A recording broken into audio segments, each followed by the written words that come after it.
prazeroso, porque o Senhor tem dado isso, aquilo que nós temos colocado em nossas mãos. O Senhor tem dito que a promessa não colocar os nossos pés nas nossas mãos, nós alcançaríamos isso. Toda a honra, toda a glória pertence ao Senhor, porque nós temos visto o nosso Deus trabalhar grandemente no nosso Senhor. E isso nos motiva, né? E hoje é um dia que, para mim, de certa forma, me traz algumas boas lembranças, porque dizem que é o dia do pastor, né? E aí eu comecei a lembrar dos meus pastores, né? Como é bom quando a gente faz um contexto bíblico acontecer na nossa vida, que quero trazer a memória que dá esperança, né? E relembrar algumas coisas que se tornaram marcas. Pode sentar, irmão. Pode ficar à vontade. Ficaram como marcas na nossa vida e nos deram direção e orientação. Vale muito a pena, né? Porque não é que nós idolatramos, mas nós temos a certeza de que esses homens, né, marcaram muito a nossa vida. E eu tive exatamente dois pastores na minha vida, né? Um foi o pastor Delma, onde eu comecei, onde eu tive algum tipo de afinidade. E o outro, durante longos anos da minha vida, foi o pastor Luiz Henrique de Souza Araújo, né? E com certeza também de música cristã, né? E existem outros pastores também que marcaram a minha vida, já não estão mais no nosso meio. Pastor Zé Carlos Reis, pastor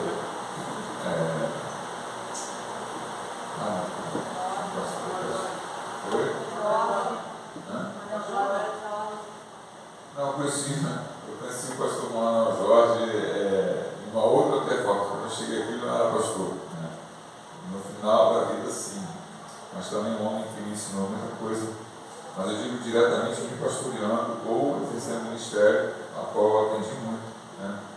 E isso marca, né? Isso cria raiz em nós. E como nós precisamos ter a certeza de que estamos realmente bem arraigados, bem alicerçados, estava passando com as igrejas agora para de fora. E como é importante você ter a palavra como a tua sustentabilidade, o teu direcionamento, o teu caminho, aquela fonte inesgotável de sabedoria e de conhecimento que se renova. E isso é prazeroso porque são marcas de alguém que nos ensinou, alguém que pagou o preço, alguém que através da sua vida teve a capacidade de aguentar firme o tranco, porque a vida nos ensina isso, né?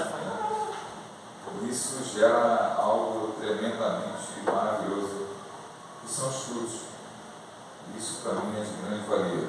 Então, eu falei, poxa, assim, realmente, ao trazer à memória tudo isso, trazer coisas boas, momentos que nós vivemos juntos, né? Aventuras que nós passamos, quando gaguejávamos, né? Eu estou falando sobre entristecendo, não, porque para mim isso só foram coisas boas, né? A gente fala, não, isso foi ensinamento, né? E graças a Deus por essas coisas que eu aprendi e guardei realmente com excelência. E é isso que nós precisamos como igreja. Saber o que nós estamos aprendendo, de quem nós estamos aprendendo, de quem nós estamos vendo, né?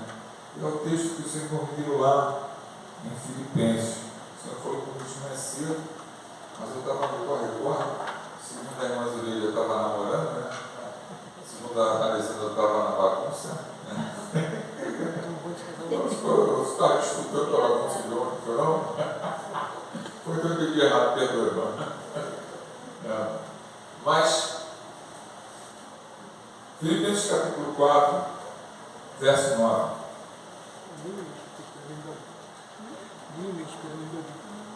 É uma carta de Paulo aos Filipenses, né? Mas ela é altamente instrutiva e fala muito ao nosso coração quando nós olhamos com uma perspectiva contextualizada. Isso quer dizer, nós possamos olhar no nosso presente momento e olhar algumas coisas boas que Deus tem feito em nossas vidas, né? É só o verso 9 diz assim: o que também aprendestes e recebestes e vistes em mim. Isso fazei, e o Deus de paz será convosco. Olha só. Paulo escreve, né, a Timóteo, se não me falha a memória, retratando a igreja de Filipe, né, e está dizendo: o que também aprendestes, recebestes, ouviste e vistes em Paulo. Mas se nós fizermos um pouquinho de reflexão na palavra, o próprio apóstolo Paulo, ele já dizia: já não vivo mais eu, mas Cristo vive em mim. E aí a gente começa a fazer uma reflexão na palavra, que ela também nos mostra o quanto esses homens, por amor àqueles que eles estavam trabalhando, né, eles pagaram o preço. Porque quando você pega e diz aquilo que aprendeste, você está trazendo à memória um ensinamento. Não é verdade? Se alguém diz para você: você aprendeu isso. Quando um pai orienta um filho, né, o filho pode, muitas das vezes, aí o pai vai lá e fala assim: mas eu te ensinei desta maneira. Foi desse jeito que eu te ensinei. E por que você não está fazendo da maneira que eu te ensinei? E esse argumento não tem contra-argumento. Porque o filho, ele pode até dizer o seguinte: naquele momento eu estava de cabeça quente. Mas você foste ensinado. Não foste? E aí, normalmente a gente não dá mais para continuar o assunto, a não ser reconhecer e dizer: realmente eu aprendi, mas não coloquei em prática. E a gente vai vendo que isso aí é algo comum na nossa vida diária. Porque se nós aprendemos, é necessário que nós coloquemos em prática. É uma coisa que o Roberto, né, eu falei, agora é o processo, irmão. Mas no processo não nos falta uma coisa, que é orientação. Não nos falta. O que mais nós temos feito neste lugar aqui, ainda que o Paulo come de vez em quando, na escola bíblica, no discipulado, é o quê? É estudar, é aprender a palavra de Deus, que nos dá o quê? Orientação. Não é a voz do pastor, é a voz do Senhor, tanto para mim quanto para todos quantos querem seguir. E isso eu acho que é de extrema importância para mim, para todos que assim querem seguir ao Senhor. Por quê, irmãos? Porque isso vai mostrar realmente o quanto nós também estamos fazendo aquilo do Zé ordenado. Porque eu estava falando, você pode pagar o preço que Jesus pagou? Não. Ninguém pode. Ninguém teria condição de fazer. Mas depois que ele pagou o preço, ele disse: olha, agora vocês podem. Por isso que ele disse: ide e pregar o evangelho a toda criatura. Não foi isso que ele falou? Então ele nos outorgou ou nos revestiu de autoridade. Mas não só autoridade, mas algo que precisa existir dentro de nós, irmão. Porque a autoridade, ela vem junto com comprometimento. Se eu tenho uma autoridade, eu não posso arbitrariamente usá-la segundo o que eu quero, segundo o que eu penso, segundo os meus interesses. Não. Senão isso não é a autoridade de Cristo. Mas quando eu me comprometo a obedecê-lo, essa autoridade me leva muito mais além. E eu não digo de uma vida de religiosidade ou fanatismo, não. O que eu tenho falado, e até falei com a Ana e com eu ponho agora. Mas que As lutas param de acontecer na nossa vida? Com a Carol. Pai, amanhã não vai ter luta. Depois da manhã não vai ter luta. A semana na tua vida não vai ter luta para ele. Será?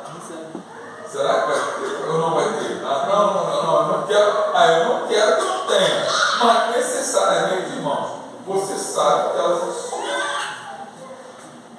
Sim. Mas no meio da luta é só luta. Será que é só isso? Não. Porque senão, irmãos, nós só iremos olhar um evangelho de quê? De luta, irmão. E aonde estão as promessas de Deus? Aonde estão as coisas boas que nós precisamos também promulgar? Vivenciá-las. Eu vivo, eu creio, elas são existenciais na minha vida, na sua vida, irmão. Não, mas aí é muita luta, irmão. Mas peraí, quando é que você se alegra? Quando é que você compartilha?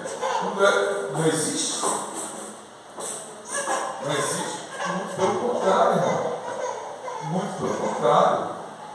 É nesse processo que as lutas, mas as alegrias estão também acontecendo. E eu tenho que ter maturidade através da palavra para saber vivenciá-las.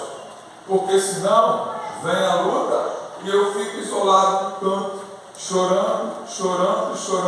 Mas a vida está acontecendo.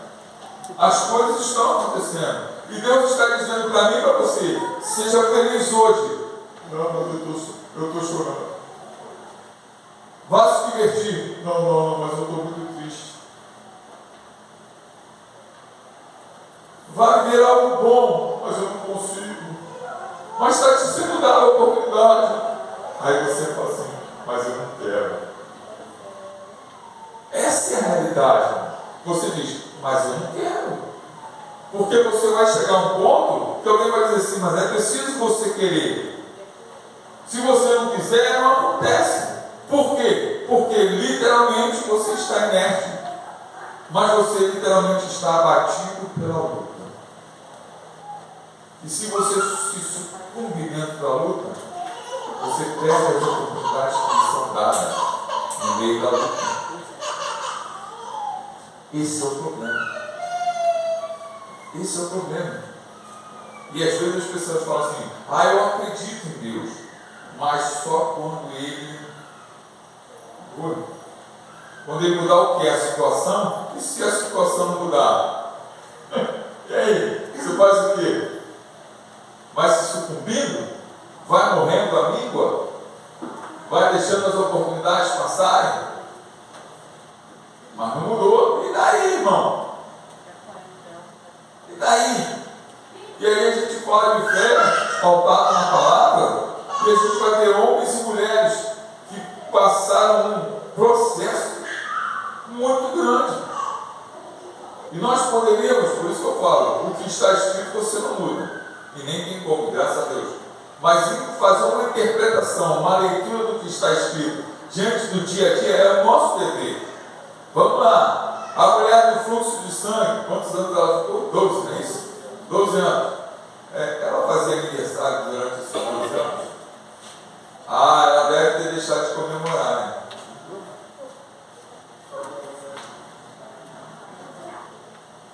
Havia até irmão com câncer aqui indo para a festa. Irmão. Agora, poderia ela dizer o seguinte: esse ano eu não quero fazer aniversário, eu estou com fluxo de sangue. Ano que vem eu não quero. A mulher pergunta assim: já estou há 10, mas há 10 anos que eu não faço nem aniversário. Irmão, quantas vezes nós precisamos fazer uma leitura daquilo que não está escrito, mas está na nossa cara? Esse é o problema. Sabe, o que está escrito, eu vou insistir, você não muda. Mas correlatamente com aquilo que você vai vendo, peraí, existem coisas que não estão escritas aqui, mas estão berrando, estão gritando, e que eu preciso ouvir. Porque senão eu fico morto. Ou então fico acreditando na fé de Abraão, na fé de Isaac, e até dizendo que o mar vermelho vai abrir. Mas por quê? Porque eles E aí talvez um dia, da mesma maneira, Deus talvez por misericórdia, ou por pena, ou sei lá, pelo que tipo de sentimento está no coração do homem, Deus vai agir.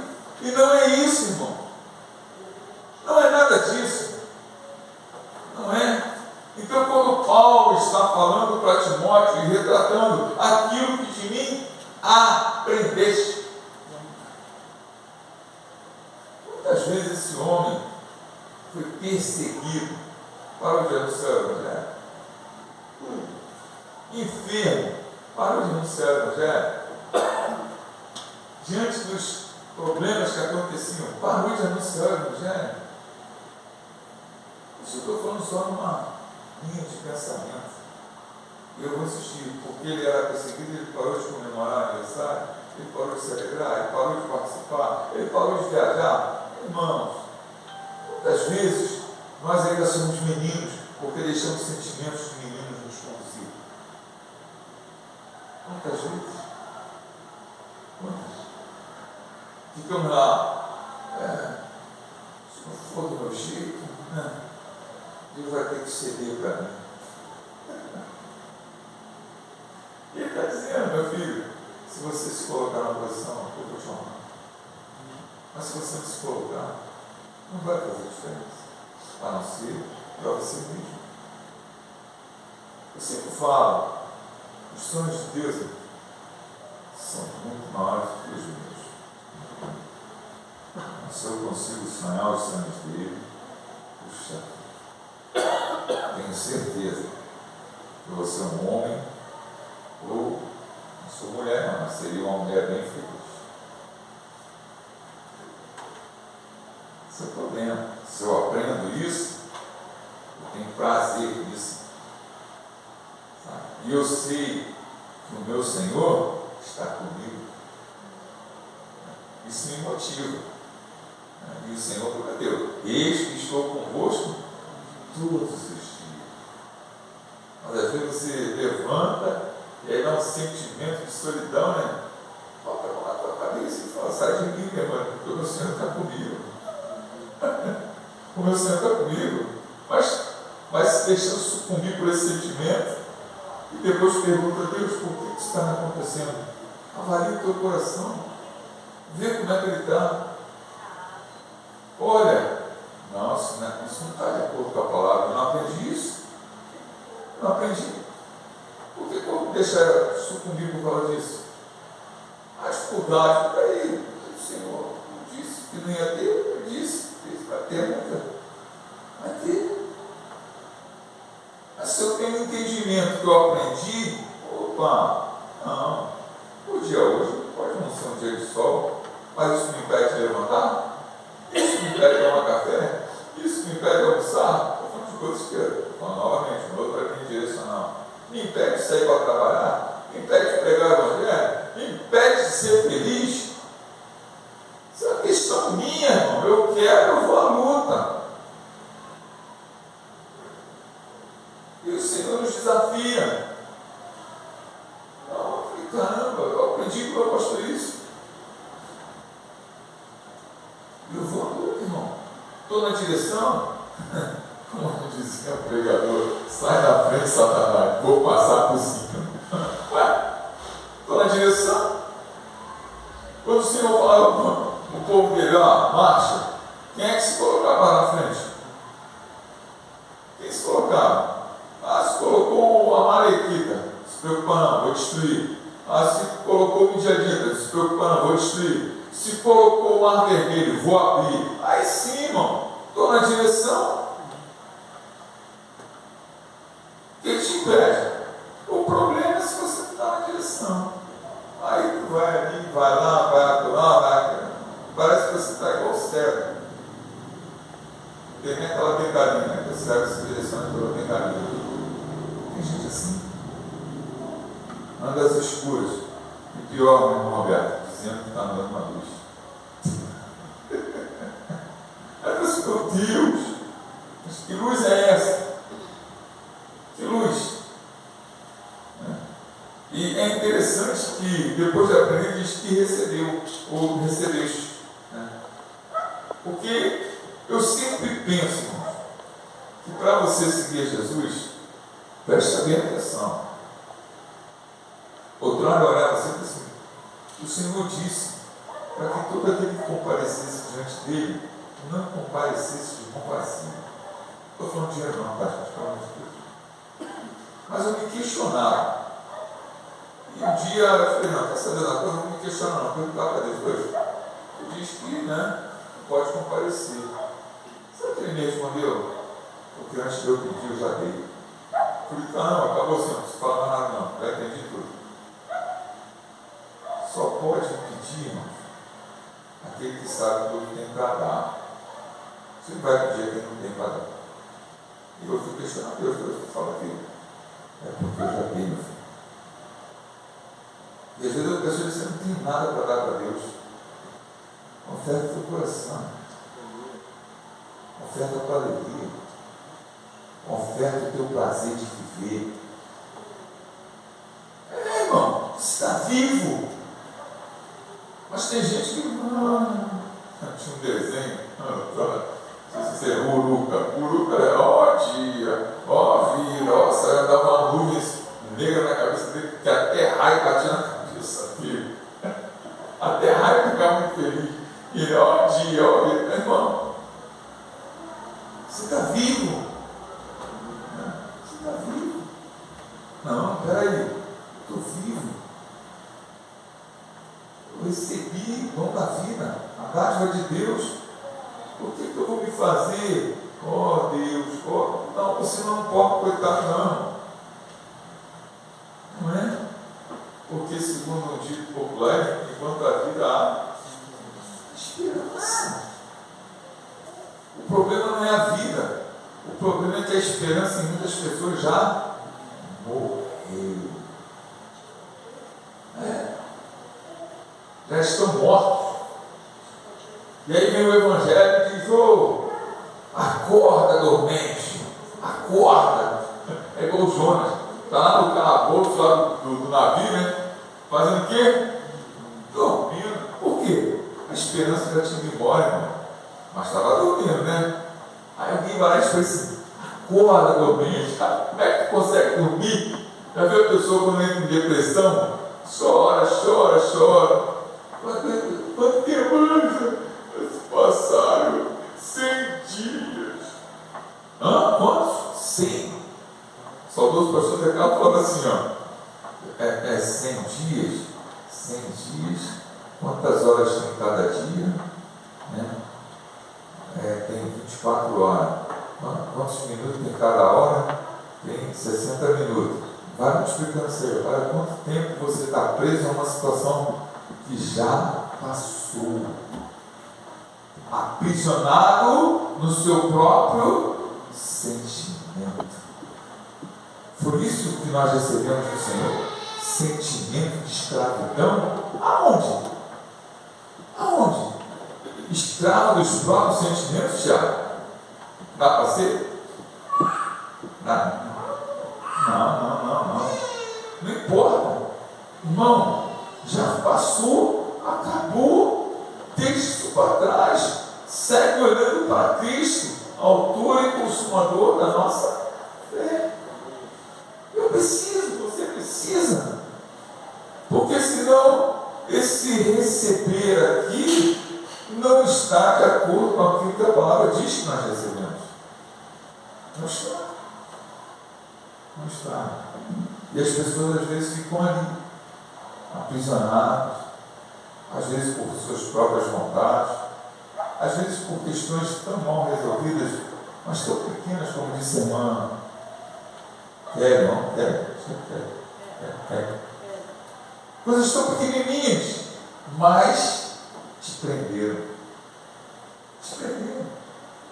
E aí você fica ali, E acorda, desperta. O que nós recebemos, não foi isso. Está sobre nós o Espírito de Deus. E as dificuldades, saiba que elas hoje estão de um jeito, amanhã estarão de outro, depois de amanhã de outra maneira. Mas espera aí, nós fomos preparados para isso, ou estamos sendo preparados. Precisamos amadurecer, irmão. Não dá para ser um Noah, não dá para ser, Estava sendo maior, não dá. É tempo deles, mas você já se olhou no espelho? Já olhou, Vim? Já se comparou com um? Não, um dia eu fui. Ó, o Roberto está passado, eu fui.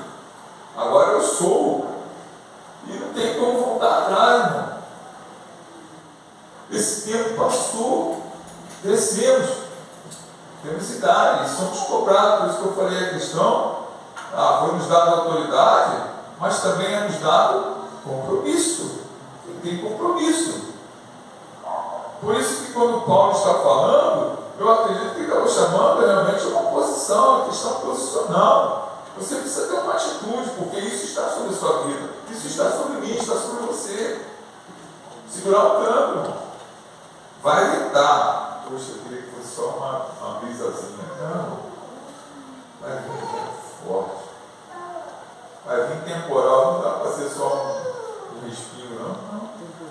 Se dependendo da força da situação, até gelo vai cair. Claro.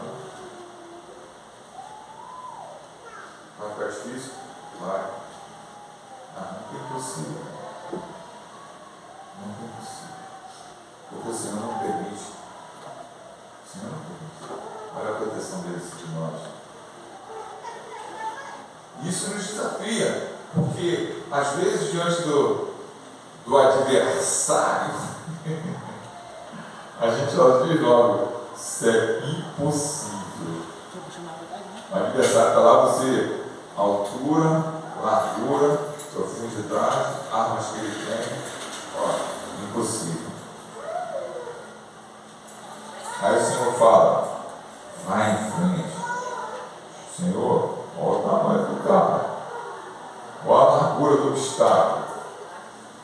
Eu fico imaginando, vocês vão rodear aí Jericó.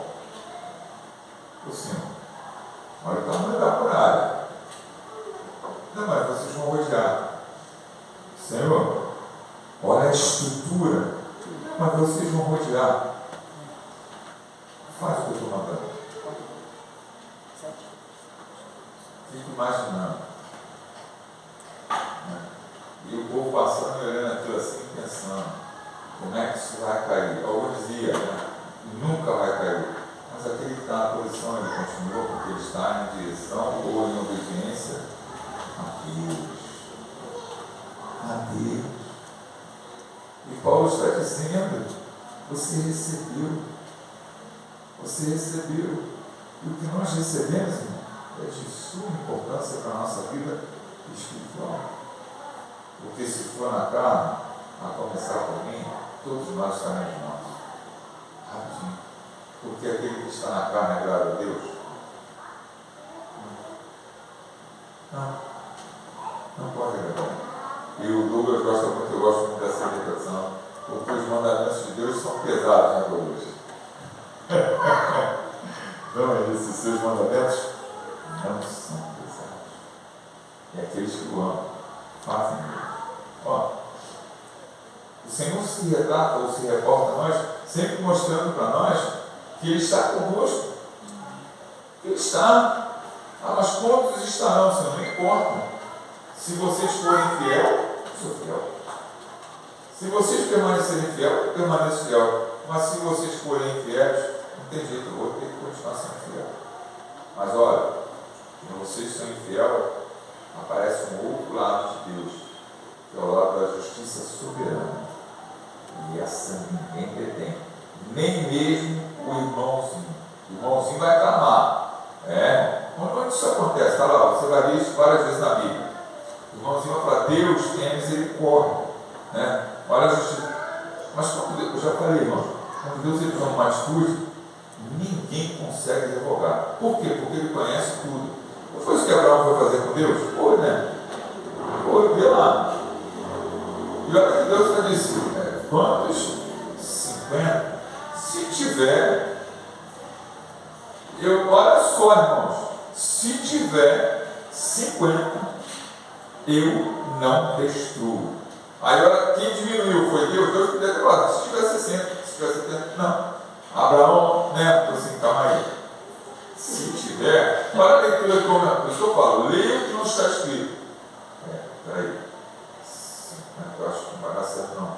Senhor, 45. Ó o homem novamente, né? E aí, na resposta, ele já, se tiver 45, quem está respondendo é o próprio Deus. Se tiver 45, eu não destruo. Ó, na própria resposta, Abraão já teria, irmão. Senhor, dá para pedir 40? E aí o que ele ouve de Deus? Se tiver 40, eu não destruo. Quando alguém tem convicção do que está falando, ele simplesmente bota o mar e deixa, se tiver. Porque Deus não é irônico, mas ele ouve a coração. E quando você tem intimidade, ele te responde. Para você não ficar como alguém que diz, eu estou clamando e Deus não está me respondendo. Isso acontece que ele estava clamando e Deus respondeu. Os profetas de Baal clamaram e não ouviram nada. Mas quando Elias clamou, a resposta dele quase que, repara isso, a atitude de Elias, repara isso, faz aquilo, porque ele conhecia. A partir daí ele vai dizer o quê? Se eu sou teu servo, aí começa a haver o quê? Resposta. Por quê? Porque Deus responde aos seus servos, não a uma instituição, me perdoa, irmão, não a um conglomerado, a voz do povo é a voz de Deus, não se iluda com isso. Muitas pessoas falando a mesma coisa, parece até, né, torcida de futebol, você maneira, dá uma certa expectativa, trazer emocionalismo, mas não pense que Deus está nisso, não. Muito pelo contrário. A tua natureza, ela parece até que é efusivamente transformada, tocada por essas coisas, mas quando você vai para o face a face com Deus, nada daquilo ali vai ser. Nada. Quando você vai para o choro, a tua intimidade, se rasgar diante do Senhor, quantos estarão gritando junto contigo? Quantos estão chorando junto contigo? Quantos estarão? Quantos? E nós recebemos. E temos que andar dessa forma, porque isso também vai dizer, e você ouviu, eu ouvi, irmão. Tem aquele papo de testemunho de Jeová, estou contra ele, né? Mas só pode testemunhar aquele que viu e ouviu, não é isso, Thiago? Quem viu e ouviu. E isso pesa sobre aqueles que são chamados cristãos. Pesa sobre nós, irmãos. Foi o que o irmão ontem falou. Sabe por que eu escolhi isso? Porque foram minhas escolhas, foram meus votos. Eu encaro isso justamente porque eu decidi dessa maneira. Quando você decide ser cristão, mas foi por causa, foi para agradar. Não, irmão. Você entendeu o plano da salvação, você entendeu quem é Deus, você sabe muito bem o preço que você vai pagar por ser um cristão. O Senhor não te engana de nada.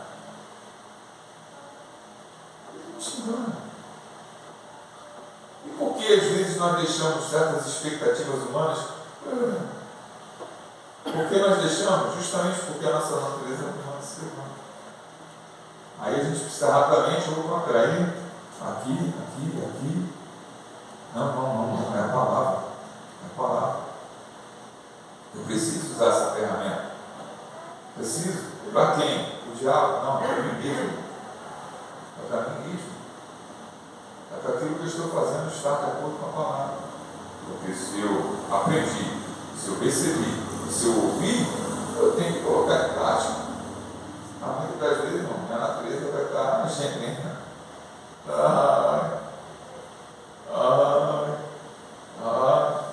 Sossega aí. O meu benefício tem que passar 4 horas na máquina de evangelho, 2 agora no corpo, eu não posso sofrer por amor ao evangelho. E que redunda em bênção para quem? Para mim mesmo. A bênção vem sobre mim mesmo.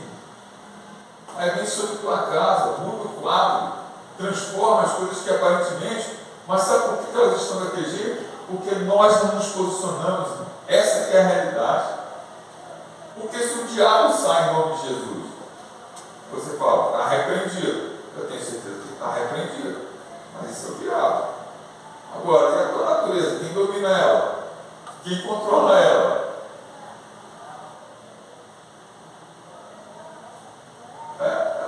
É até feio dizer que isso não está vendo, porque ele mexe, ele está dizendo que é o diabo. O diabo, pastor. É igual que tem marido, né? Pastor, fala, irmão, eu casei com um demônio, rapaz. Como é que faz isso, rapaz? Como é que casa com um demônio? Então eu vou contar, né? Nós chegamos, pastor, oi, irmão. Satanás falou em casa. Na pessoa de quem? Meu marido, pastor. Não, fala de novo, eu não entendi. Satanás falou em casa. Pô, eu casei com ele, né? Eu fiz uma coisa dessa. Como você consegue fazer isso? Porque aí, quando o caldo é mais fácil culpar, né? Culpar alguém, alguma coisa, mas trazer a responsabilidade sobre si é feio. E aí eu vejo que a Bíblia é tão tremenda e tão terrível para nós, para dizer assim, ó, quando você cair, lembra-te onde caíste, arrepende e volta.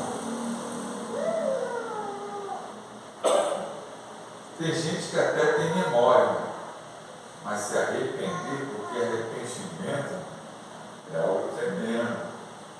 Mas você tornar o princípio de tudo e dizer assim, ó, me perdoa.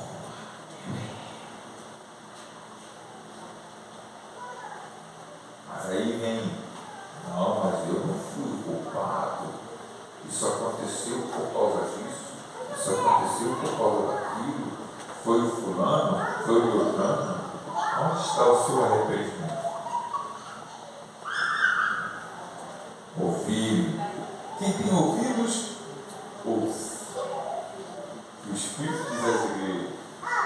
Mas parece. E aí entra na questão que ele vai dizendo. E viste em mim. Opa, eu vi. E aí eu falo, aí realmente tem um montão de testemunha. Tem um montão de gente que vai testemunhar. Quantas pessoas viram o milagre do Israel? Eu sou. Né? E eu vou voltar. Eu vi o milagre do casamento do Douglas da Larissa.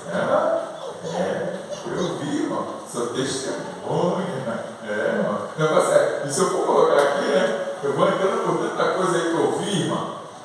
Irmão. E eu sou testemunha. Então, nós estamos vendo. E nós estamos aprendendo.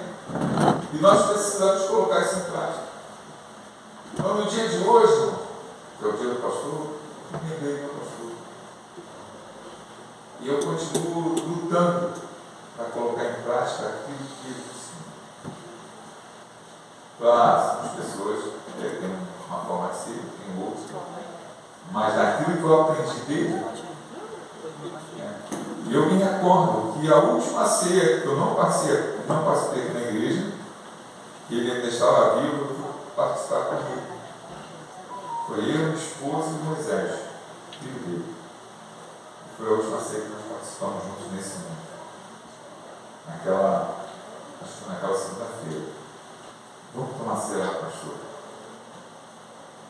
E aí ele falou assim, Gilson, eu acho que Deus já me recolheu. E eu, né, não sabe isso aí. Foi Deus ou foi o diabo? Misericórdia. Para não me entristecer, ele falou, foi o diabo, tudo. Irmãos, quantas vezes a gente erra porque deixa nossos sentimentos nos conduzir.